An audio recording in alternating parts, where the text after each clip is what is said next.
So today we flew the Lazy Bee for the first time, and it flew great until the motor quit, and then started again, and then quit, and then started again.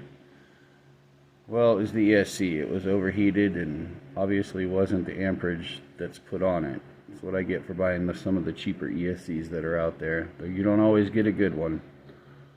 So I'm repairing the wheel here.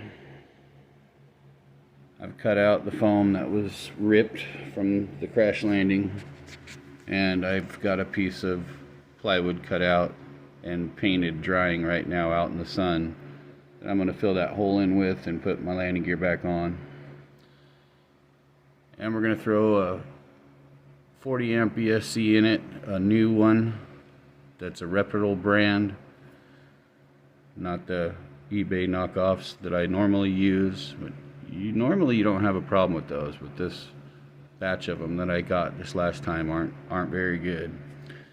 So we're gonna put the new stuff in it, put the new patch on it, and get it all fixed back up and ready to go fly again. But that's all I did for the repairs. Just cut the foam out in a square and then cut a piece of plywood, basswood that's the same thickness, 5mm, as the foam, and I'm going to glue it in there and put my axle back through it and go try it again. Hey, thanks for watching. Please like and subscribe, and 92% of you watch these and are not subscribed, so please hit that subscribe button. It really helped me out.